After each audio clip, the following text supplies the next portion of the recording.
Hello friends, मैं हूं advocate Nitish Banka. आप हैं मेरे YouTube channel let's speak legal में। आज मैं आपके सामने एक बहुत ही बेहतरीन वीडियो प्रस्तुत करने जा रहा हूं, जिसमें आपको जो है आपके डिवोर्स केस में या आपका जो भी आप डीवी का केस लड़ रहे हैं या 125 का केस लड़ रहे हैं, कोई भी केस में जो है बहुत ज़्यादा हेल्प मिलने वाली है।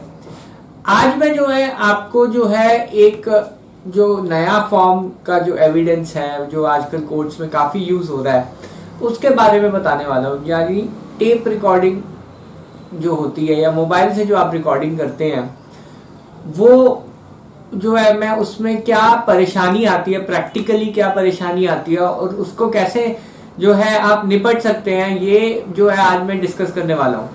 देखिए क्या होता है कि हस्बैंड वाइफ का डिस्प्यूट होता है और जनरली जो है बाहर के जो विटनेसेस है वो कम ही आते हैं कोर्ट के अंदर।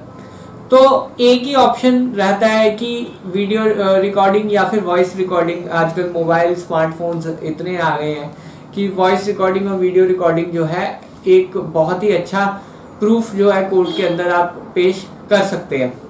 पर ये जो है ना बड़ा कॉम्प्लिकेटेड है। मैं बहुत सोचता हूँ इसके बारे में और बहुत ही कॉम्प्लिकेटेड है इसको जो है पेश करना है। ये नहीं कि आपने जो है वीडियो रिकॉर्ड कर दी, वॉइस रिकॉर्ड कर दी और कोर्ट में लगा दिया और कोर्ट आपकी बात को मान जाएगा, ऐसा नहीं होता है। देखिए क्या होता है कि जब भी प्रूफ जो है कोर्ट के अंदर आता है तो उसको तीन चीज पैमानों पे जो है देखा जाता है, परखा जाता है। पहला कि वो रेलेवेंट है या नहीं है। अगर आप सपोज डाउरी हैरेसमेंट की बात कर रहे हैं और उसमें रिकॉर्डिंग में डाउरी डिमांड ही नहीं है, तो फिर वो उस केस के लिए रेलेवेंट नहीं होगा, वो बाकी किसी डाइवोर्स केस के लिए रेलेवेंट होगा। सपोज एक्स्ट्रा मैरिटल की बात हो रही है रिकॉर्डिंग में और जो आपका केस चल रहा है वो 498A का चल रहा है डाउरी डिमांड का, तो वो प्रूफ जो है उस केस के लिए रेलेवेंट नहीं होगा। तो रेलेवेंसी एक सबसे पहले आती है। फिर दूसरी चीज है ऑथेंटिसिटी। क्या वो प्रूफ जो है ऑथेंटिक है, क्या उस पर कोई छेड़खानी तो नहीं की गई, क्या एडिटिंग तो नहीं की गई। क्योंकि ये जो एविडेंस है बहुत ही इजीली एडिट भी हो सकता है, छेड़खानी इजीली की जा सकती है, एडिटिंग कर सकते हैं, आगे पीछे जो भी है वो चीज़ें हो सकती है। ऑथेंटिसिटी जो है एक बहुत बढ़िया पैमाना है जिसके बेसिस पे जो है कोर्ट रिलाई करता है। और एक है रिलायबिलिटी, क्या हम इस पे रिलाई कर सकते हैं सेफली। अब सपोज हस्बैंड और वाइफ की बात हो रही है और वाइफ आके कहती है कि ये वॉइस ही मेरी नहीं है, ठीक है, वो रेलेवेंसी है, ऑथेंटिसिटी है, क्या वो रिलायबल होगा एविडेंस। तो रिलायबिलिटी के लिए जो है वाइफ ये कहती है कि मेरी वॉइस ही नहीं है, ये तो किसी और की वॉइस है, ठीक है, तो वो एविडेंस रिलायबल ही नहीं है। वो कोर्ट के अंदर जो है आप डाल भी देंगे बट उसका रिजल्ट ऐसा आएगा कि कोर्ट उसे नहीं मानेगा, डिस्पाइट द फैक्ट, डिस्पाइट इसके जो फैक्ट वो मैं बता रहा हूं कि वो ऑथेंटिक भी एविडेंस है, रेलेवेंट भी है आपके केस से। क्रूएल्टी अगर कह रहे हो वाइफ गालियां दे रही है उसमें तो रेलेवेंट हो गया, उससे कोई छेड़खानी नहीं हुई, वो ऑथेंटिकेट हो गया। और तीसरा जो इशू होता है हमारा रिलायबल, क्योंकि वो वाइफ जो है वॉइस आइडेंटिफाई नहीं कर रही अपनी, वो कह रही है वो किसी और की वॉइस है, तो वो जो है रिलायबिलिटी के मामले में जो है पीछे जाएगा। तो अब जब हम रिलायबिलिटी का इशू मैं आज डील कर रहा हूँ, रिलायबिलिटी के इशू कैसे हम इसको सॉर्ट करें। आप तो मुझसे ये कहेंगे कि ऐसे तो मैं कोई भी रिकॉर्डिंग लाऊंगा, वाइफ अगर डिनाई कर देगी तो फिर क्या होगा, ऐसे तो मेरी कोई वॉइस रिकॉर्डिंग भी एडमिसेबल नहीं होगी कोर्ट ऑफ लॉ में, फिर क्या होगा। अब यहाँ पे जो इशू होता है वो है आइडेंटिफिकेशन का, only with respect to identification. मैं प्रिज्यूम कर रहा हूं जो आपने एविडेंस कोर्ट में डाला, वॉइस रिकॉर्डिंग डाली, वो एक रेलेवेंट पीस ऑफ एविडेंस है, वो ऑथेंटिकेट है, उसमें कोई छेड़खानी नहीं हुई, सिर्फ रिलायबिलिटी पे क्वेश्चन मार्क आ गए। सपोज वाइफ ने ऐसा आपने किया, और जनरली मैं कह रहा हूं कि बहुत सारे केसेस मैंने देखे कि रिलायबिलिटी आइडेंटिफिकेशन में जोर ही नहीं दिया जाता, बहुत ही, या फिर समझ नहीं है इस चीज की। तो अगर आप आइडेंटिफिकेशन में जो है प्रॉब्लम है आपको, तो उसके जो है 3 तरीके हैं जिससे जो है आप आइडेंटिफाई जो है करवा सकते हो वॉइस को।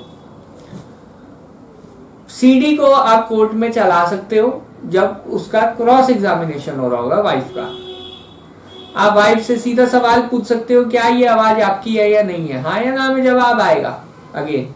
या फिर एक नोटिस ऑफ मोशन आप डाल सकते हो जिसमें एक एप्लीकेशन डलेगी एडमिशन डिनाइल की, कि आप जो है एडमिट कर रहे हो आपकी वॉइस है या नहीं है। एक तरीका तो ये हो गया, अगर सपोज उसने मना कर दिया कि मेरी वॉइस नहीं है, ठीक है। दूसरा ऑप्शन ये होता है कि क्या उस रिकॉर्डिंग में और विटनेसेस हैं, क्या दोनों के बीच में रिकॉर्डिंग हो रही है, या पेरेंट्स हैं या कोई और विटनेसेस हैं जो आइडेंटिफाई कर सकेंगे कि इसमें जो है वॉइस जो है वो वाइफ की है या नहीं है। अगर है तो उन विटनेसेस को प्रोड्यूस करके आप जो है ये कह सकते हैं कि ये जो वॉइस है पत्नी की है, फिर आपको और कोई प्रूफ लाने की जरूरत नहीं मिलेगी। या फिर कंडक्ट, अगर 2 बंदों के बीच में बात हो रही है और सपोज जो है ये बात हो रही है कि 9 बजे हम यहाँ पे जाएंगे, और एक्चुअल में वाइफ एडमिट कर लेती है कि 9 बजे आप उस तारीख को इनके साथ वहां गए थे, तो रिकॉर्डिंग और जो कंडक्ट है वो दोनों मैच कर रहा है, तो इसका मतलब रिकॉर्डिंग में जो है वाइफ ही है। एक ऑप्शन ये हो गया। और अगर ये दोनों चीजें नहीं है जो मैंने पहला ऑप्शन बताया, और ये दूसरा ऑप्शन जो बता रहा हूं मैं, वो दोनों चीजें नहीं है, कंडक्ट भी नहीं है और आपका वो जो है वाइफ खुद डिनाई कर रही है, तो तीसरा ऑप्शन है आप कोर्ट से ये रिक्वेस्ट कर सकते हैं, आवेदन दे सकते हैं, रिटर्न स्टेटमेंट के बाद भी दे सकते हैं कि वाइफ ने जो है अगर डिनाई कर दिया कि उसकी वॉइस नहीं है, जब जैसे ही उसने डिनाई किया उसके बाद किसी स्टेज पे भी, कि जनाब मैंने एक रिकॉर्डिंग प्रोड्यूस की है, मैं रेलेवेंट स्टेज पे एक्सपर्ट विटनेस लाना चाहूंगा, कृपया आप ये जो वॉइस का सैंपल है वाइफ का वो हमें दिलवा दे। तो कोर्ट ये कहेगा कि ठीक है, आपको अगर एविडेंस प्रोड्यूस करना है आप रेलेवेंट स्टेज पे करोगे, और हम जो है ये अलाउ करते हैं कि वाइफ का जो वॉइस सैंपल है वो आप ले लें, ताकि आप जो है एक्सपर्ट एविडेंस लीड कर पाए। अब इस स्टेज पे 2 ऑप्शन है वाइफ के पास। वाइफ या तो एक्सपर्ट एविडेंस के लिए वॉइस सैंपल दे दे, या फिर सीधा जो है एडमिट कर दे कि ये मेरी वॉइस है, एक्सपर्ट विटनेस लाने की जरूरत ही नहीं पड़ेगी। तो इन एनी केस कोर्ट में ऐसे बचा नहीं जा सकता। सिंपली आप डिनाई कर दोगे कि मेरा वॉइस सैंपल नहीं है, वो जो है आपके फेवर में नहीं जाएगा। आपको जो है डिफेंडेंट के पास फिर 3 ऑप्शन रहेंगे, और उसके बाद अगर लास्ट रिजॉर्ट यही रहेगा कि एक्सपर्ट को बुला के जो है रिपोर्ट आई जाएगी, क्योंकि अगर आपका वॉइस है तो एक्सपर्ट जो होते हैं वो ही कहेंगे। इससे अच्छा तो आप एडमिट ही कर लो, नहीं तो केस जो है लंबा चलेगा। ठीक है, तो आप ये ध्यान रखिए कि जब भी आप ये हर चीज को आप जो डिनाई करेंगे उससे क्या होता है कि केस की लेंथ बनेगी, और ऊपर से परजुरी का भी आपके ऊपर चल सकता है केस, अगर आप ये करते हैं कि अगर वॉइस आपकी और फिर भी आप जो है ओथ पे डिनाई कर देते कि आपकी वॉइस नहीं है। तो ये एक इम्पॉर्टेंट एस्पेक्ट है जो मैं बताने जा रहा हूँ। बहरहाल वीडियो देखने के लिए धन्यवाद। अगर आपको ये वीडियो पसंद आई है तो प्लीज लाइक कीजिए, चैनल को प्लीज सब्सक्राइब कीजिए। धन्यवाद, थैंक यू वेरी मच।